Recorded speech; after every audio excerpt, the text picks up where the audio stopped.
இந்த உலகத்துல ஒவ்வொரு மனிதனுக்கும் ரொம்பவும் தேவையானது என்னன்னா 3 தாங்க. ஒன்று உணவு, இன்னொன்று போட்டிருக்க உடை, அப்புறம் தங்கறதுக்கு இடம். அப்படி நம்ம 3வதா பார்க்க போறது தாங்க நம்மளோட வீடு. நம்ம இந்த ஒரு வீடியோல பார்க்க போறது 6 விசித்திரமான இடங்கள்ல தாங்க நம்மளோட மக்கள் வந்து வாழ்ந்துகிட்டு வராங்க. இப்போ நான் காமிக்கிற சில இடத்தெல்லாம் பார்த்தீங்கன்னா நம்மளோட வீடே பரவாயில்ல அப்படின்னு தாங்க உங்களுக்கு தோணும்.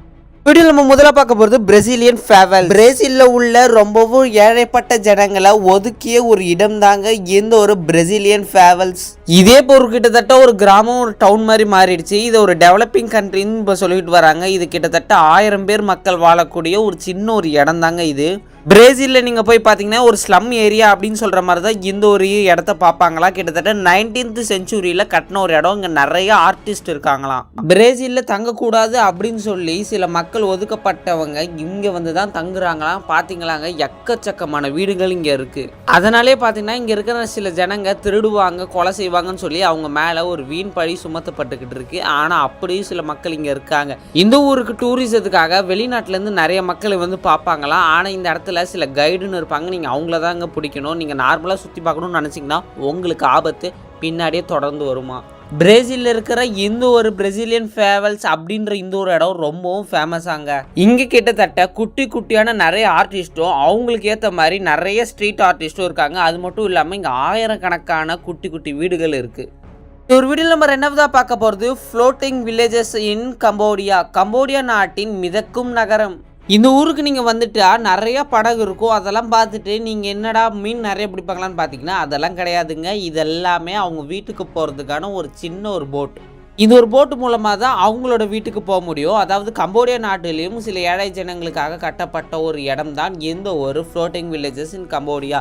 இங்கேயும் வந்து பார்த்தீங்கன்னா ஒதுக்கப்பட்ட ஏழை ஜனங்க தாங்க அதிகமாக வாழ்வாங்க. இவங்க வந்து போக்குவரத்துக்கு அதிகமாக போட்டை தாங்க யூஸ் பண்ணுவாங்க. இந்த ஒரு மரப்படகு, பிளாஸ்டிக் படகு தான் அவங்க யூஸ் பண்ணுவாங்க. அது மட்டும் இல்லாமல் இவங்க ஒதுக்கிட்டாங்களே அப்படின்னு சொல்லி ரொம்பவும் சோகமாலாம் இல்லாமல் இவங்களுக்கும் தனியாக ஒரு ஏரியாவை ரெடி பண்ணி இந்த மக்கள்லாம் சந்தோஷமாக இங்கே வாழ்கிறாங்க. மழை காலம்லாம் வந்தால் தாங்க இவங்களுக்கு ரொம்பவும் ஆபத்து. இவங்களோட வீடு நிறைய பேருக்கு இடிச்சிட்டு போயிடும் அப்படியே தண்ணியில். இந்த ஒரு ஃப்ளோட்டிங் வில்லேஜையும் பார்க்க நிறைய டூரிஸ்ட் வெளியிலேருந்து வருவாங்களாம். அது மட்டும் இல்லாமல் இவங்க ஏதாவது ஒரு கடைக்கெல்லாம் போகணுன்னா இந்த படகுலேயே சில பேர் கடையெல்லாம் ரெடி பண்ணி வச்சுப்பாங்களா, அவங்கள்ட்ட இருந்து வாங்கிப்பாங்களா. இங்கேயும் பார்த்தீங்கன்னா சர்ச்சு, ஸ்கூல்லாம் இருக்குங்க. இந்த ஒரு வீடியோவில் நம்ம 3வதா பார்க்க போகிறது கிளிஃப் வில்லேஜ். இது எங்கே இருக்குன்னு பார்த்தீங்கன்னா சைனாவில் தாங்க இருக்குது. செங்குத்தாக நிற்கிற மலை மேலே தாங்க இவங்களோட வீடெல்லாம் இருக்குது. கிட்டத்தட்ட 72 ஃபேமிலிஸ் இங்கே வந்து வாழ்கிறாங்களாம். அதுவும் இன்னைக்கு நேற்றெல்லாம் கட்டலிங்க. கிட்டத்தட்ட 200 வருஷத்துக்கு முன்னாடியே இந்த ஒரு கிளிஃப் வில்லேஜை கட்டிட்டாங்களாம். இவங்க மலை மேலே ஏறுறதுக்கு ஒன்றும் காங்கிரீட்லாம் போட்டு நல்ல ஒரு படிக்கட்டெலாம் கட்டலிங்க. இந்த மாதிரி இருக்கிற ஸ்டீல் கம்பியை வச்சு ரெடி பண்ண படிக்கட்டை தான் வச்சுருக்காங்களா. இவங்க மலை மேலே ஏறுறதுக்கு ரொம்பவும் கஷ்டம். இவங்க மலை மேலே மட்டும் தாங்க வீடு இருக்குமா. மற்றபடி இவங்க தொழிலுக்கு, படிப்புக்கு, ஏதோ மருத்துவம்னா கீழே தான் இறங்கி வரணுமா. அதுவும் ரொம்ப தூரம் இவங்க நடக்கிறதே பார்த்தீங்கன்னா பயந்து தான் நடப்பாங்க. ஏன்னா ஸ்லிப் ஆச்சுன்னா உயிர் போயிடும். கிட்டத்தட்ட 2000 ராட் கம்பீஸை வச்சு இந்த ஒரு படிக்கட்டை ரெடி பண்ணியிருக்கு. அது மட்டும் இல்லாமல் இது கிட்டத்தட்ட 800 மீட்டர் அளவு ஹைட் இருக்குமா ஃப்ரம் த சீ லெவல். இந்த வீடியோவில் நம்ம 4வதா பார்க்க போது டனல் ஆஃப் பர்ச்செஸ்ட். ரொமேனியா நாட்டில் உள்ளது தாங்க இந்த ஒரு அமேசிங்கான ரொம்பவும் பாவமான வீடு.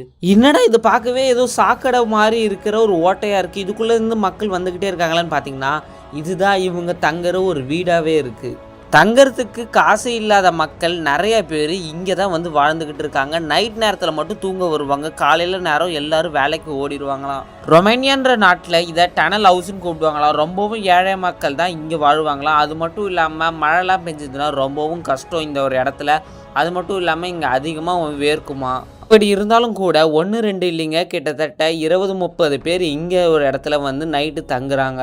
இந்த ஒரு வீடியோவில் 5வதா பார்க்க போகிறது ட்ரீனா ரிவர் ஹவுஸ். என்னடா இது ஒத்த வீடு, அதுவும் நடு ஏரியில் இருக்குது அப்படின்னு கேட்டிங்கன்னா 2 கப்பிள்ஸ் இந்த இடத்துல ஸ்விம் பண்ணிக்கிட்டு இந்த ஒரு இடத்துல ஒரு வீடு இருந்தால் எப்படி இருக்கும். அதாவது நம்ம ஸ்விம்மிங் பூலில் நீச்சல் அடிச்சுட்டு இந்த ஒரு இடத்துல வந்து நம்ம ரெஸ்ட் எடுக்கிறதுக்கு எவ்வளோ சூப்பராக இருக்கும் அப்படின்னு நினச்சி கட்டினது தான் இந்த ஒரு ரிவர் ஹவுஸ். இது ரொம்ப ஸ்ட்ராங்காக இருக்குமாடான்னு கேட்டிங்கன்னா நிச்சயமாக கிடையாது. 10க்கும் மேற்பட்ட வாட்டு இந்த ஒரு வீடு தண்ணியில் அடிச்சுக்கிட்டு போச்சா. அதாவது தண்ணி இந்த வீடை கொஞ்சம் எட்டுனாலே போதும், தண்ணி முழுகிடுமா சில நேரத்தில். அது மட்டும் இல்லாமல் நிறைய வாட்டி அடிச்சுக்கிட்டு போயிடுமா. ஆனால் தண்ணிக்கு நடுவில் வந்து கட்டின வீடு எப்படி கட்டியிருப்பாங்க அப்படின்னு நினைக்கிறீங்களா? இதோட ஒரு சூப்பரான விஷயத்த உங்களுக்கு அடுத்து வர விஷயத்தில் சொல்கிறேன். அந்த வீட்டை பார்த்து ஆச்சரியப்பட்டீங்கன்னா இந்த வீட்டை பார்த்து நீங்கள் வாயை தாங்க பழக்கணும். மவுண்ட் ஃபேங்கிங். இந்த வீடியோவில் நம்ம 6வதா பார்க்க போகிற இடம் சைனாவில் இருக்குது.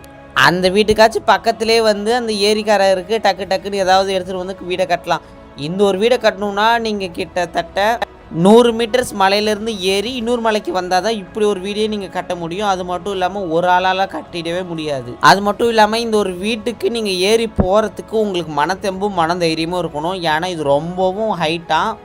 இங்கே ஒரு வீடு இருக்காது, மொத்தம் 2 வீடு இருக்கும். அந்த 2 வீடு இணைக்கிற மாதிரி நடுவில் ஒரு கனெக்டர் இருக்கும். அந்த கனெக்டர்லேருந்து நீங்கள் கீழே பார்த்தீங்கன்னா குளம்லாம் நடுங்கிடும். அவ்வளோ அளவு ஹைட்டாக இருக்கும் இந்த ஒரு இடம். ஆனால் அங்கேருந்து பார்த்தீங்கன்னா செம்மையாக இருக்கும் வியூ. நீங்கள் இன்ஸ்டாகிராமில் ஸ்டோரி ரீல்ஸ்லாம் எடுத்து போடலாம், வியூஸ் எல்லாம் பிச்சுக்கும். ஓகே வியூவர்ஸ், இன்றைக்கான வீடியோ முடிஞ்சிச்சு. வேறு ஏதாவது டாப்பிக்கில் வேணும்னா மறக்காம கமெண்ட்டில் கேளுங்க. இந்த வீடியோ பற்றி லைக் பண்ணுங்கள், ஷேர் பண்ணுங்கள், மறக்காமல் நம்ம சேனலை சப்ஸ்கிரைப் பண்ணுங்கள்.